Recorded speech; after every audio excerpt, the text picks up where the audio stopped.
విషయం కూడా మనం గుర్తుపెట్టుకోవాల్సిన అవసరం ఉంది. ఈరోజు ఈ సమావేశంలో మిమ్మల్ని అందరినీ చూస్తున్నా, మీ అందరికీ ఒకటే గుర్తు చేస్తున్నా. ఈరోజు నరేంద్ర మోడీ గారు ప్రధానమంత్రిగా వికసిత్ భారత్ 2047 విజన్ డాక్యుమెంట్ తయారు చేశారు. మనం కూడా స్వర్ణ ఆంధ్రప్రదేశ్ 2047 విజన్ డాక్యుమెంట్ తయారు చేశాం. నాకు కానీ అదే మరిగా మన ప్రియతమ ప్రధానమంత్రి నరేంద్ర మోడీ గారికి సందేహం లేదు, భారతదేశం 2047కి నెంబర్ 1 కానీ నెంబర్ 2 స్థానంలో మనం ఉండబోతున్నాం. రెండోది, ప్రపంచం మొత్తం ఇండియన్స్ నెంబర్ 1 స్థానంలో ఉంటారు. ఏ దేశానికి పోయినా ఇండియన్సే ఉంటారు, నెంబర్ 1 స్థానంలో ఉంటారు. ఇవన్నిటికీ మూల కారణం ఇక్కడుండే టీచర్సేనని చెప్పి మరొక్కసారి మీ అందరికీ విజ్ఞప్తి చేస్తున్నాను. ఇంకొక విషయం కూడా నేను మీకు చెప్పేది, ఈరోజు మీరందరూ కూడా ఒక ఇన్స్పైరింగ్ టైంలో ఉన్నాం. మనం టెక్నాలజీ అడాప్ట్ చేసుకున్నాం.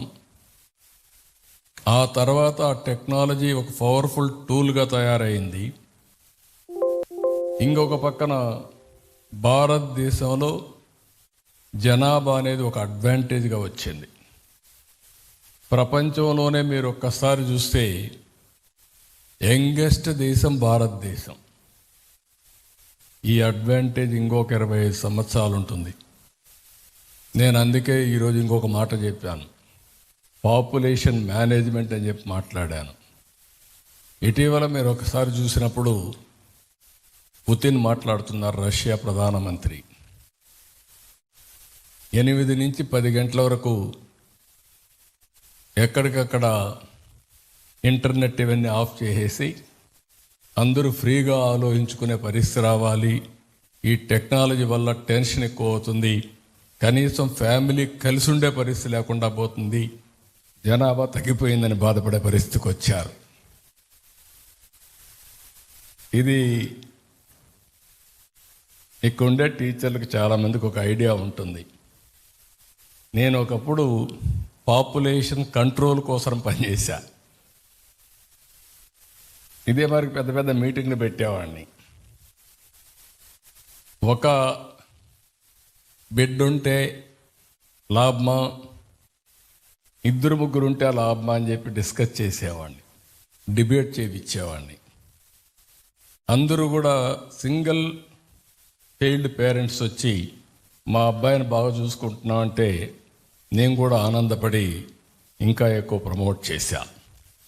ఇంకొక పక్క కొన్ని నిర్ణయాలు కూడా చేశా. 2 కంటే ఎక్కువ పిల్లలుంటే స్థానిక సంస్థల్లో పోటీ చేయడానికి వీలు లేదని రిస్ట్రిక్షన్ పెట్టాం.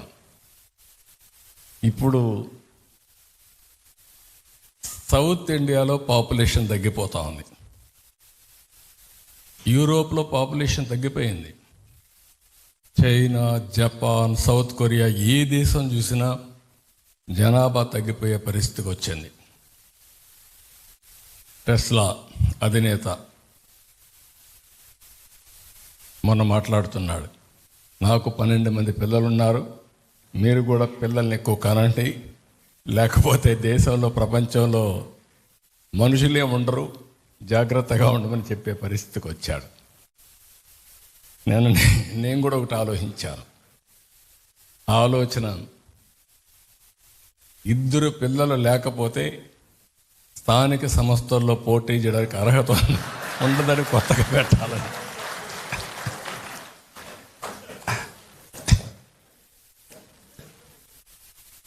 అంటే కొన్ని నిర్ణయాలు మనం చేయకపోతే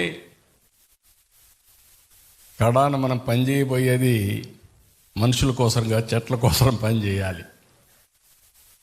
అంటే ఒక్కొక్కసారి కొన్ని దేశాలు సరైన సమయంలో స్పందించకపోతే వచ్చే ప్రమాదాలు ఇవన్నీ.